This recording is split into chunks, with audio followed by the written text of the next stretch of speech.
to become the new Richard Jenkins in a way. Definitely, that was kind of the idea. But I guess we never really went into it exactly. But yeah, what I always thought was that I was kind of testing Cody, and even though I did somewhat fall in love with him, I still need him because Richard's getting sloppy. Were they made in the editing process as to just how bloody, how violent this particular film would question. be? He points out, first of all, this is the first Hammer Films. It was great to see that logo in the beginning, and this is the first one in over 30 years. The label is reborn now. But in terms of thinking about how graphic to make the film, could you talk about that compared to, say, horror films of the past? Sure. I mean, it's interesting because it's funny even that I make genre films because of the kind of movies that terrified me when I was young. In particular, like The Exorcist, to this day, if you show me images of Linda Blair when she's in her Reagan McNeil. Which I did. Yeah, which she did, actually, yeah. Actually, Cody and I share a mutual fear, and she has no fear whatsoever. So the idea that somehow I'm doing genre films is a surprise for me, but it's also, I have such respect for genre films for what they can do, and at the same time, the idea of exploring your fears is very, very exciting too. And frankly, Hammer Films, my memory of them is being a kid and watching them late at night on like Channel 9 in Los Angeles at like 11:30 and hiding from them. And so there's something quite pleasurable about the idea that somehow now this is the relaunching of a label that used to basically scare the hell out of me. But it was, I don't remember. I remember very bright red blood. I think it was very stylized. But there was a level of graphicness, but certainly not, flesh tearing apart. But they were very lurid images, and the blood was bright red, and there were heaving bosoms, and all of it was very sort of exciting and also scary. But in terms of the level of violence that we were doing here, I guess I tried again. I kept going back to the novel. I mean, what was important to me was that I was true to the spirit of the novel, but in the ways that I related to. So I wanted to also personalize the story and to contextualize it by things that made sense to me emotionally.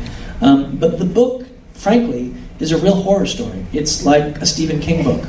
And so I guess it wasn't necessarily a conscious decision, let's make it more violent, let's make it more graphic. It was that in the book, it felt horrific, and I wanted to draw out that level of dread and of horror and shock that came from this book. And that he saw essentially his childhood as a horror story that I was in. That was it. And to me, the best genre stories use their sort of mythology as a way to talk about things that you can really relate to, that are true.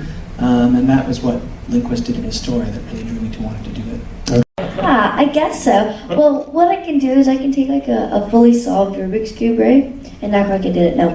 I take a fully solved Rubik's Cube and I can I know patterns and stuff to make like cool shapes, but if you gave me one mixed up, I'd be like, you also can do is you can take them apart. She tried to show me, she goes, on YouTube, if you take them apart, you can put it back together, and then you can totally solve the puzzle without solving it. I was like, really? And she took my cube, and then she started taking it apart, and then they're like, you have to go to school now. She was like, bye, and she never put my cube back together. I do know how to do it. I can actually do it. Mom's not very proud of me knowing how to do that. No, she's like, you really should learn how to do a real Rubik's Cube. And I'm like, it's more fun to take it apart and cheat. Creating the character of Abby was definitely me and Matt kind of collaborated on it through mainly the auditioning process a lot, yeah. He brought this book to me with these pictures of these homeless kids, and basically he said, this is kind of what I think Abby is, the sadness behind her eyes, and even though she is 12 years old, she's 300 years old, so, and somehow I tried to play that into the role. But yeah, I took Matt and I kind of, he had me write a journal as Abby basically, and I kind of took it as this is the only way she can talk to anyone, because she has no friends, all she has is her keeper, Richard Jenkins, and that's mainly all she has, so I kind of confessed all my stuff in there, and try to think in her mind more. and you were able to me like a kind of coming of age film. You said that the emotional connection to the material feels really strong. So I wonder if you could talk about that.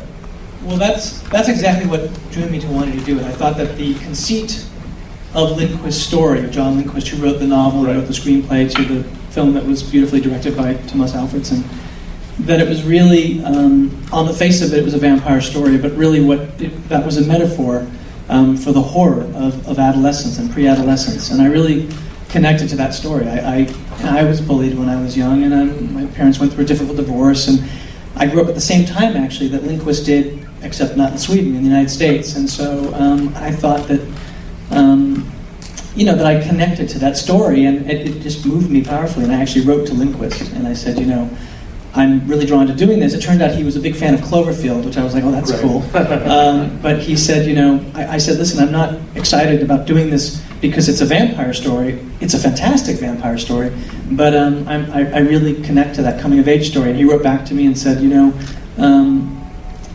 that means more than anything to me because it's the story of my childhood. And so he was actually, he was very generous, and he said I should write to him, and sort of we had a little email exchange about details in the story as I was adapting the script, and he was very generous. Were you able to get your revenge during your childhood, or did you have to?